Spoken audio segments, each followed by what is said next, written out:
And once more, we turn another page in the story of Auntie Alice. The following excerpt is lifted from the book Legendary Territorians by a legend of the NT himself in Reg Harris. Here comes the story of Kurt Johannsen, outback engineer and miner. Kurt Johannsen was born in Central Australia and became one of the country's finest bush mechanics. Out in the remote bush, he once broke an axle on his vehicle. With no help in sight, he carved a replacement from a mulga tree, carefully driving the rig back to town. A similar feat was credited to Pioneer Station owner Fred Colson of Aileron. After the Second World War, Kurt bought an ex-army prime mover. He then built trailers and invented a coupling that let a prime mover and several other trailers negotiate right-angle bends with every wheel following the same path. It was this innovation that launched Australia's first ever road train, affectionately named Bertha, and Bertha is still on display in the Alice Springs Transport Hall of Fame. Kurt saw opportunity just about everywhere. He bought thousands of empty 44-gallon drums left behind by the Army in Darwin and then had them transported on his road train back to Alice Springs, carrying 1,500 drums per trip, a record in quantity. Brilliant as an engineer, he lacked absolutely all forms of business sense and once discovered an employee had created at least 4 fictitious workers on the payroll.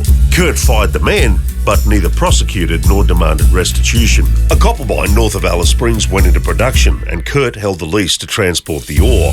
Unaware that his lease had expired, Kurt continued to pay the annual rent. A miner from Queensland repegged the leases and legally claimed them. The magistrate ruled in Queensland's favour, who then sold the mine lease back to Kurt for a few $1,000s. The mining registrar involved was retired soon thereafter.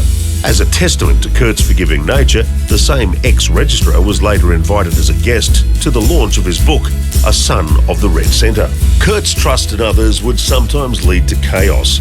Leaving 2 young men in charge at the mine, heavy rains trapped them. They drank all the alcohol, drove the utility into a creek, bogged the truck, and then got the front end loader stuck. Kurt returned to recover both vehicles, but forgave their outrageous antics. Kurt purchased a plane, but lacked finesse, famously making so-called perfect landings 6 feet above the runway. On one occasion, crash landing, injuring his wife. On another adventure with prospector Jimmy Prince to locate Lassiter's Reef, they became stranded on a soft clay pan. Kurt removed and reshaped the propeller, which was damaged in the landing, with the only tool he had on board, an axe. Once refitted, over-revving the engine and using up as much ground as he could to safely take off, found himself a thermal updraft, taking him up to a high enough altitude where he could then glide his way back to Alice Springs. He did so by having to leave Jimmy Prince behind because of weight considerations. It was a remarkable feat of bush ingenuity. Even in retirement, Kurt's inventiveness endured. In Adelaide, he built a wood-burning gas producer for his car, driving all over Australia fueled only by collecting dry wood. Gas producers had been common during the Second World War, but Kurt's version ran on charcoal. Kurt Johannsen's life blended engineering brilliance, audacious adventure, and a uniquely forgiving spirit. From breaking axles in the bush to pioneering Australia's first road train, he remains a legendary figure in Central Australia. His memoir, A Son of the Red Centre, still captures the grit, ingenuity, and humour of a true outback character. Join us next time for more stories and Legendary Territorians by Reg Harris.